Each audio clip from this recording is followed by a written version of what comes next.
Hello, everybody, and welcome to this Athena Network Bedfordshire and St Albans member interview. We're back after the summer break, and I'm getting back into it. So excuse me if I fall over my words, but I'm very happy to be joined here today by the lovely Amy Langshaw of Herts CBT. Hi, Amy. Good morning. How are you doing? Yeah, really, really good. Glad it's sunny today because then my holiday blues isn't too bad. But what we love to do at Athena is celebrate our members. And of course, Athena is a community, and you benefit the most from being within the community, obviously, where we support each other, nurture each other, learn together, and network together. However, I believe that it's great for other people to learn a bit more about some of our members and who they are, what they do, and how they do it, and what they've got going on. So that's why we're here today. So I'm going to launch straight into it, Amy. Will you please tell us that Amy's based in Welwyn, by the way, Welwyn in Hertfordshire, and she's in the St Albans North group, isn't it? Um, so what does your business do, and how does it help people, Amy? I'm an accredited cognitive behaviour therapist, and my business is Herts CBT. So I work online, but also face to face, working with adults that are struggling with anxiety and low mood. And I also work with parents. So I'll help them support their child who's maybe struggling with anxiety as well, or also maybe support them in their parenting role. It's quite varied. Fabulous. I love that. And how did you start your business? What is it that you did before? What's the background, and what led you to doing what you do today? I've always been interested in psychology and always wanted to work with kids. So I sort of did psychology at university and worked with kids in a behavioural approach and wanted to access the cognitive side. So I did a master's in the psychodynamics of human development, so sort of the psychotherapy bit.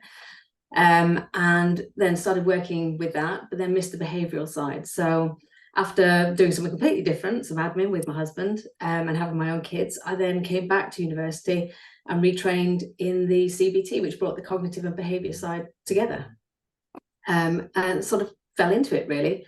And with the pandemic, really struggled to work with kids online.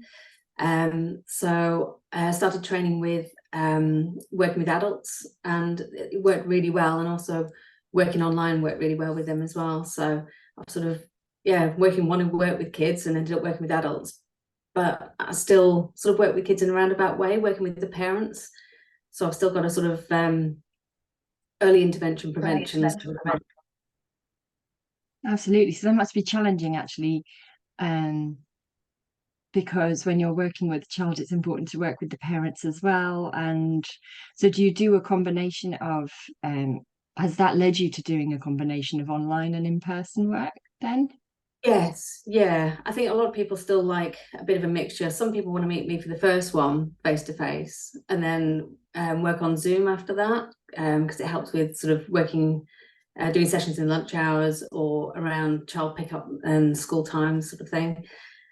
Just cuts out that commute really. But yeah, it could be a mixture. It depends on their sort of preference, and I've got that flexibility to do that, which is lovely. Right. So how does someone know? I'm chucking in a new question there. How does someone know that it would be a good idea to come and see you and work with you? I think it's if they're aware that they're struggling a lot with anxiety, if they feel that there's something they want to do but something's holding them back.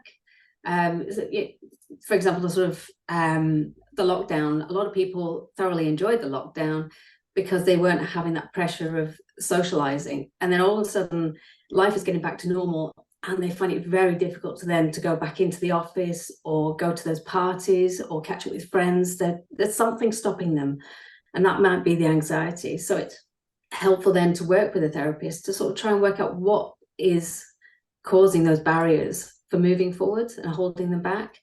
Um, and it's also short-term goal orientated sort of work. So it's very much sort of identifying what's holding you back, where would you like to get to, and then we work together to try and work out how we're going to get there. And we sort of give you the tools in order to sort of one, get there, but also to maintain that progress so that you can go off and learn from it and sort of progress yourself from it.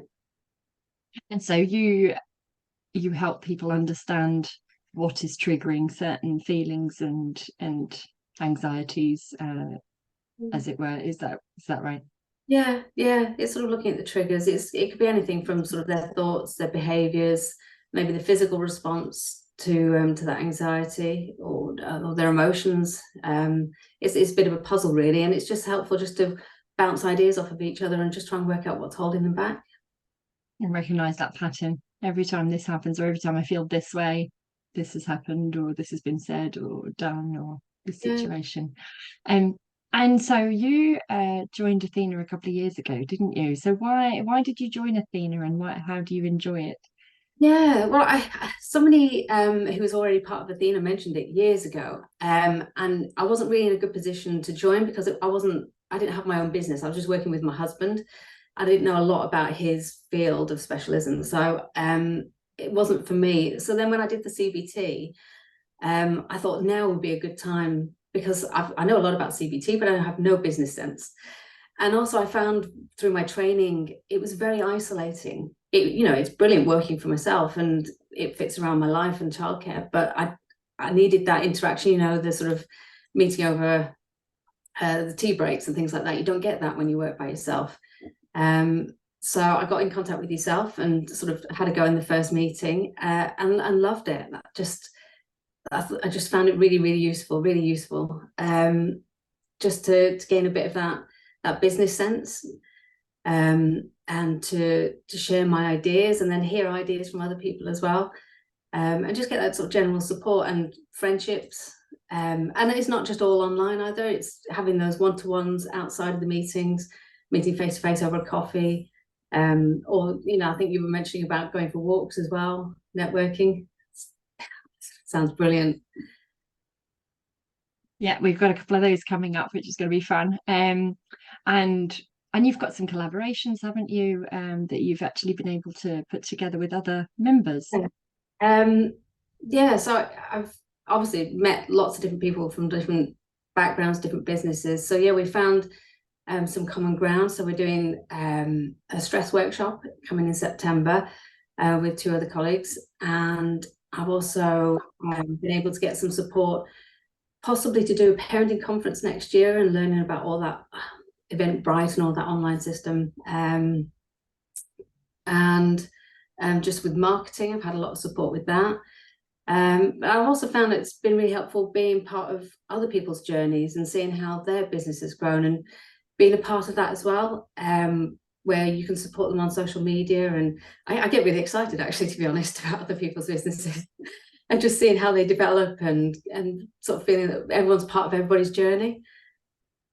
Well, that's perfect because I say that that's what we do, but it's really great to actually see it in practice. That you do, Yeah. you kind of get to know people to such a level and their businesses that you're really egging them on and really sort of that thing you told us about that you're working on in your goal. How you're doing? You did it! Yay!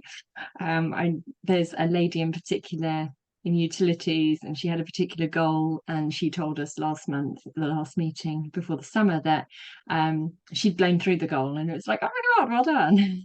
So that was really good, and with some help from us, obviously, hopefully. What tips do you have for other women looking to start a business? I think I would say probably 100% get support from a network, whether it's Athena or just having that support network is essential. And I think if you've got an idea, run with it. And I guess know that it's not set in stone, because in my head I thought this is what it's going to be looking like and I'm going to do this, and then as I've gone along it's sort of evolved and it's adapted and changed and grown, which at first I thought I was a bit unsure of, but actually it just gets bigger and better as it goes along. So it's just be prepared for that change and be open to it, because it will evolve. But having that support with that networking group just gives you that helping hand along the way, I guess.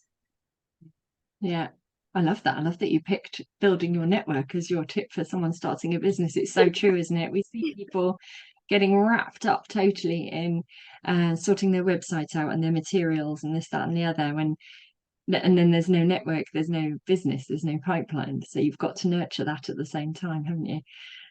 So great tip. Thank you, Amy. What's next for you and the business?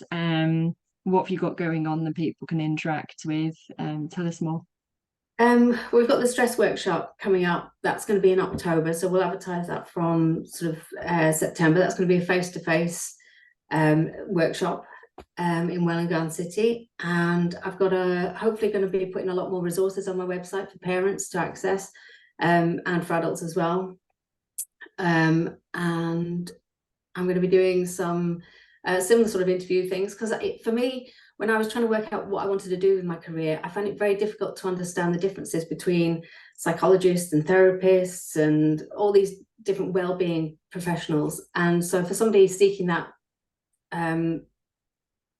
for support, I think must be very complicated. So I'm hoping to interview a lot of people and a lot of professions and put that on my website as well, just to give an explanation of what everybody does and how we do it, because there's a lot of similarity, but there's also lots of differences in the way we work. So I'm sort of planning that sometime in the future as well. So yeah. Absolutely. And I can already think of people within the network who it'd be good for you to interview that are in other groups, not yours. So because you're right. I mean, for example, the word anxiety, a lot of people use that in their therapies and their you know, whether it's physical therapies or coaching therapies, they use that term, and it can, someone with anxiety might have difficulty knowing, well, what's the right path for me? What It's is the each same thing? with the stress workshop. It's actually worked in our favour, because we're able to bring 3 professions to a workshop to give us 3 different angles. So I'm coming with the sort of the thoughts and the behaviours, and then we've got an EFT, which is a tapping approach to supporting you through stress, and then we've got the breath work and yoga as well, which is the physical side of things to support you through stress. So yeah, And that is truly looking at something holistically, isn't it? Because it's not just, there's no band-aid for one. I mean, a band-aid's not going to fix something, is it? So it's looking at all different sides, isn't it? Which is brilliant. yeah, it's Um, great. so what we'll do is you can put any links and stuff in the comments wherever you're seeing this, folks. Amy will add in her links and I will tag her, obviously, and do approach her and ask her any questions you have. Anyone who's a member, I know most of the people I've ever spoken to are very happy to have a quick chat before. You don't have to engage with someone before having a quick chat and using their services. So do approach Amy for that, and you work remotely as well, so you don't necessarily have to be in the Welwyn area. So because Amy can work online, and then if you'd like to visit Amy's group, it's the 3rd Wednesday of the month, which means that for September it is the 20th. But as I'm saying that, I can't remember when I'm posting this, so it might, I think I'm posting this before then. But yeah, the 3rd Wednesday of the month. So do come along, or check out the website for any other of our meetings, or drop me an email. But Amy, thank you so much for your time. And I look forward to hearing more about the workshop as it comes out. Brilliant. Thank Take you. care. Cheers. See you. Bye.